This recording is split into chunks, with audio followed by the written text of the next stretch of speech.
So I welcome you all on behalf of PUCL. PUCL has made efforts to re-establish itself in Maharashtra and more particularly in Bombay since last about 7-8 months. There are a lot of other civil society organizations in Mumbai doing excellent work. So, but we thought in the times in which we are living, the more the merrier. We had one meeting on surveillance and freedom of speech, which was our first meeting which we organized in this year, and this is the second meeting. We hope to organize similar meetings once in 1.5 months on issues which are contemporary, on issues in which we all would feel interested. PUCL also does other kinds of work such as fact findings, intervention in various issues, legally, non-legally, various kinds of things. And we have a meeting every first Thursday in the evening at 6:30. And those who are interested, those are organizational meetings, but those who are interested, we would welcome them to come. The first person who is going to speak is Gayatri Singh. Gayatri has been working very, very actively over the last more than 30 years, initially on issues concerning trade unions, housing rights, the textile workers, very, very active on textile workers for a large number of years. She's of course a full-time lawyer now, and her major time goes in issues such as environment, marginalized sections, right to food, right of fishermen, etc., etc. So these are the kind of issues she has been working on, and she will essentially kick off today's evening by speaking about the problematic judgments which have been coming in the last few years from the Supreme Court. Because when we talk about accountability of the Supreme Court, judicial accountability, not just of the Supreme Court, of various levels, when we talk about judicial accountability, we are talking about a couple of things. We are talking about, of course, historically we keep on talking about the speed of disposal of the cases, that it takes so long for cases to get disposed of. That's one aspect. Second aspect is, of course, corruption, which when I started working, we used to talk about corruption at the lower level. And as I started working more and more, and as all of us practice more and more, we realized that the corruption doesn't begin down, but begins up. Okay? That's what we have realized over a period of time. That's the second aspect. Third is, of course, the whole question of interference of the executive in the judiciary, which again has been increasing a lot. And all these factors have been affecting the nature and quality of judgments which are coming from courts in recent times. Indian Supreme Court possibly is the most powerful Supreme Court in the world in terms of the jurisdiction which it has, in terms of the mandate it has, in terms of the reach it has. Okay? And in that context, it becomes very important that the judiciary, which is, as some people say, is the last resort of people to approach, judiciary is in that sense, it's held accountable, that it is transparent. And there is a lot of resistance from the judiciary for any accountability, any transparency. So these are the issues which we want to discuss. Gayatri will start, and then we'll proceed further. The issues are many, and time is short. So I'll try to focus mainly on the issue of biases of judges, the prejudices and biases of judges in judgments relating to the poor and vulnerable sections. We all know that as far as issues relating to women are concerned, workers are concerned, housing rights, etc., the judges' biases and prejudices come into play. It's not only the biases while we are arguing the matter, like orally, but it's in written form. So say, for example, in women's matters, I mean, there's so many examples. I'd just like to give one example of a case before the Supreme Court, where the Supreme Court said this was a case of a matrimonial dispute where the woman was seeking divorce because of harassment from the in-laws and husband. The Supreme Court said that Hindu culture is a very important part of the family, and therefore if the husband wants to live with his wife and with his mother and father, as a son who is doing service to his parents as part of Hindu culture, the wife should also follow in the husband's steps and serve the husband as well as the in-laws. Therefore, she cannot ask for separate accommodation or separate housing for both of them, because you have to live with the in-laws. And that formed a part of the judgment. I mean, surprisingly, here you are dealing with the issue of divorce, you're dealing with the issue whether that divorce can come through or not. And instead of dealing with it on merits, you go into issues which are totally germane from the issue at hand.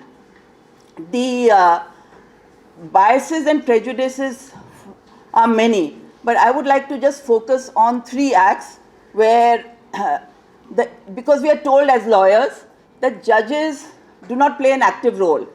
They do not play an active role in enacting a law or in passing a law, and that they are not active judges, but they are judges who must interpret the law and enforce it, right? So you interpret the law, you enforce it, and that is the limited role of the judges. They cannot go into the legislative field. Fine, I don't agree with that, because I believe that judicial activism is a very important part of the judiciary. But even if we go by this argument, then we look at all the cases that have come up in the Supreme Court. And the first example is of 498A. Everybody must have heard about it. Indu has argued that matter to reopen the issue. Adarsh Goel, who is now unfortunately the chairman of the NGT, passed an order in a matrimonial matter which dealt with a woman who had made a complaint against her husband, and also included the in-laws. But the trial court issued the FIR was filed against the husband and the in-laws. Against that, they went in appeal and up to the Supreme Court, where they said that the in-laws cannot be made as parties in the FIR. The Supreme Court said that this is an issue where a lot of women have misused 498A. There's been large-scale misuse of 498A, and that this misuse has resulted in innocent people being arrested and put behind bars. And we know that 498A, after it was introduced in the 80s as a result of our women's organizations who forced the government to implement, forced the legislation to bring in the amendment. The 498A, though the filing of FIRs under 498A have increased, the conviction rate is very, very low. And the reason for this is not because people are filing frivolous cases or because there is no valid reason for filing an FIR, but because you have a tardy and inefficient investigation. You have police who act in connivance or are negligent in proceeding with the investigation. You have witnesses who are threatened. You have medical reports which are tampered with, etc., etc. So cases which are taken for trial ultimately result in conviction of the accused. Adarsh Goel said that this conviction rate is low because of the frivolous cases, because people have filed frivolous cases, therefore the conviction rate is low. I mean, the total distortion of facts, total distortion of what actually happens in a case of 498A. And ultimately, the Supreme Court laid down certain guidelines which do not exist under the law. Those guidelines are, one, that a committee should be formed of various citizens. That committee will investigate into whether the complaint is valid or not. Till the complaint is investigated, the person concerned, the accused, should not be arrested. Then the report that is submitted by the welfare committee would decide whether the accused is, whether the complaint should be registered or not.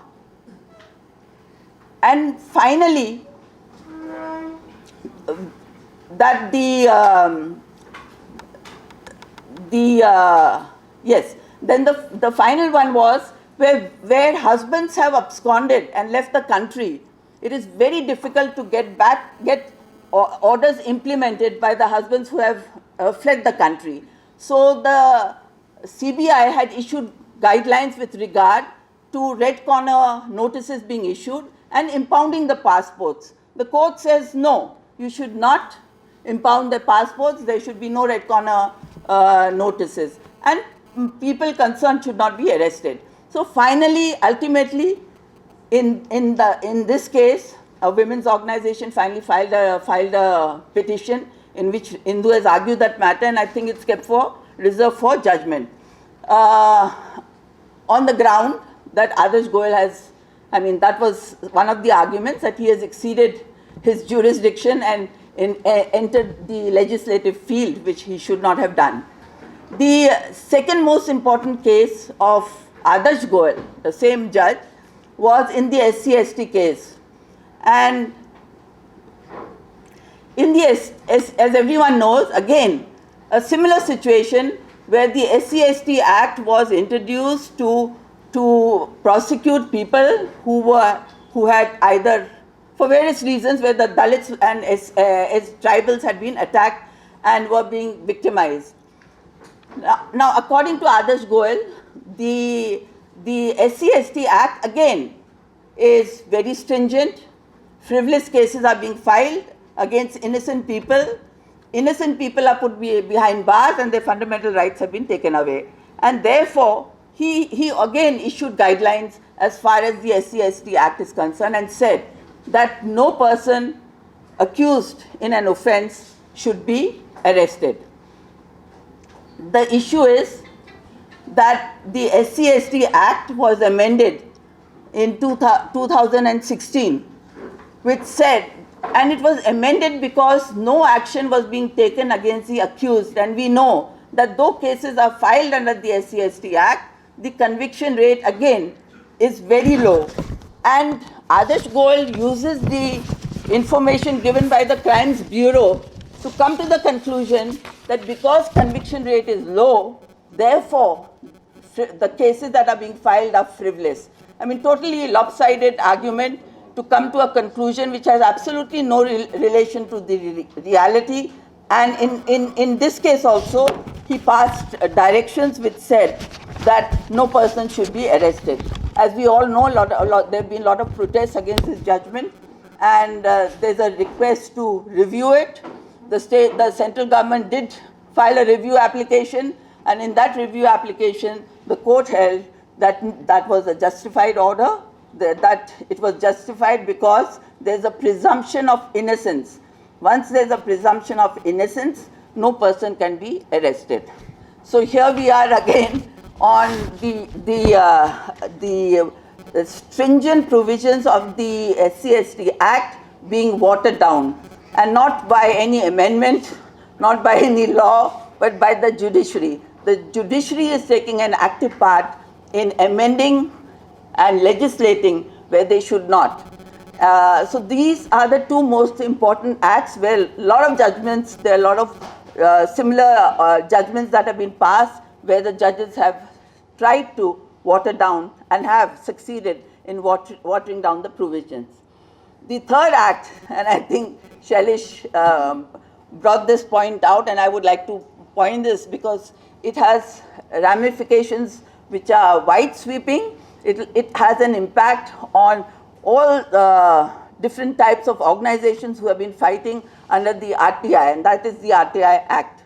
Today's papers, I think people would have read that Shri Krishna has sought amendment, has proposed amendment to the Aadhaar Act and the RTI.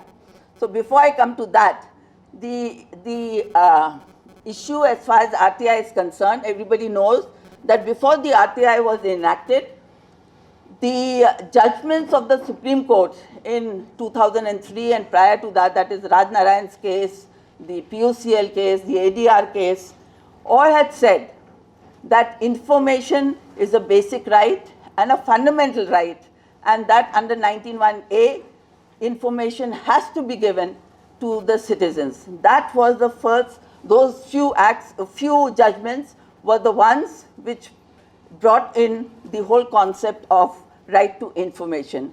It was only then, in 2005, that the RTI came into existence, and that was also because of movements all over the country. Different organizations came together to introduce the RTI.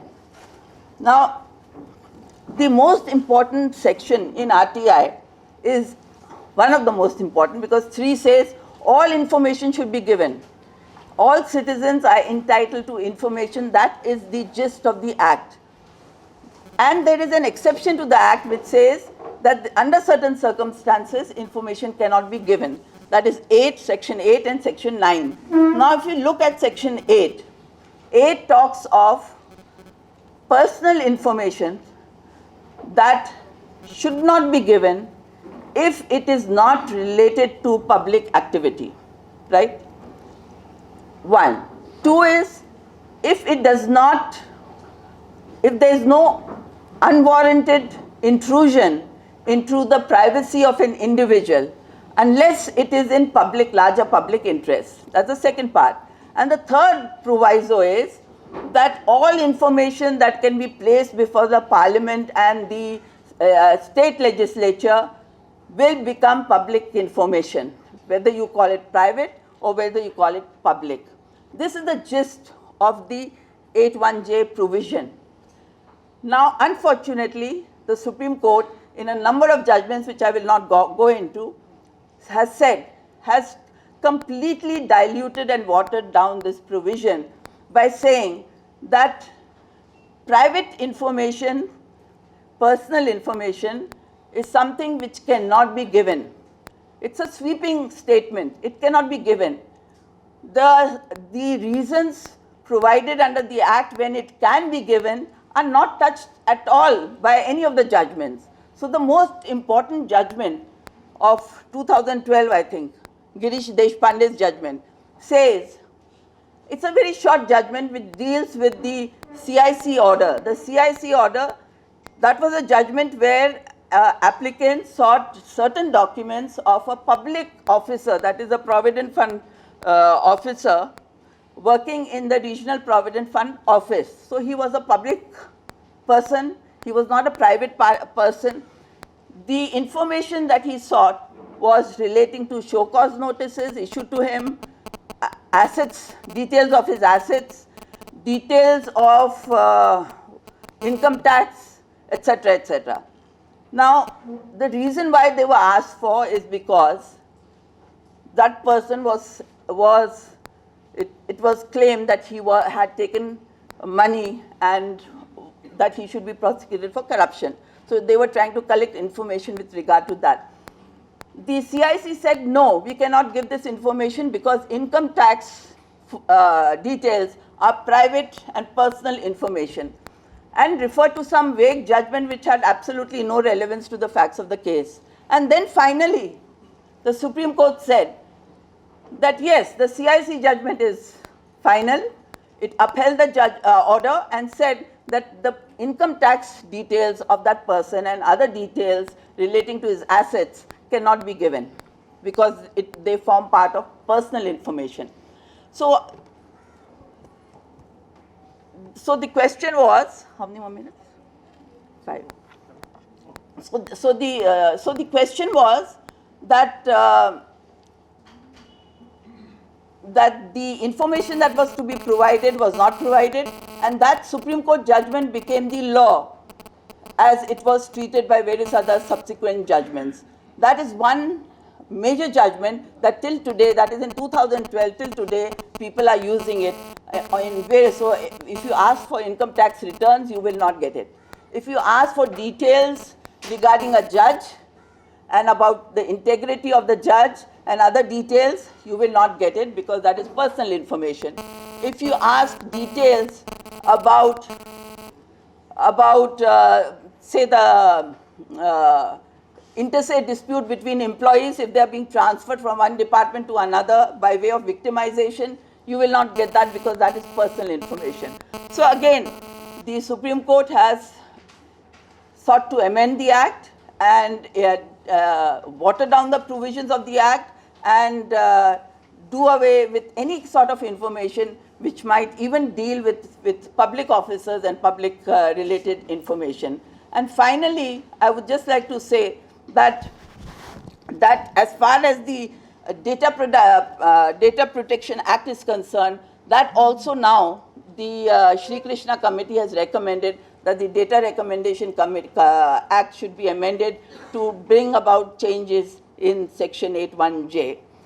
So finally, I mean, I would just like to conclude that as far as the prejudices of the judges are concerned, it seeps through a large number of judgments from all sides, whether it's workers, whether it relates to RTI information, whether it deals with women or housing rights or various other aspects dealing with the poor. So the question is, what should we do? And I think that unless we all speak up against the judgments that are being issued by the Supreme Court and the High Court, nothing is going to change. And it is the threat of contempt proceedings being initiated against individuals that people are scared to speak up. But I think that now the time has come when we should speak up, speak against the judges, against the judgments, as well as the judges for the biases that form part of the judgments. Thank you.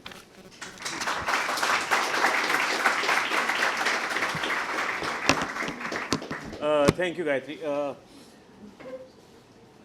It needs to be very clear that even under the existing contempt of courts law, criticizing a judgment, no matter how strongly, does not amount to contempt of court. It's when you attribute malafides, when you attribute motives to a judge, that you can be hauled up for contempt.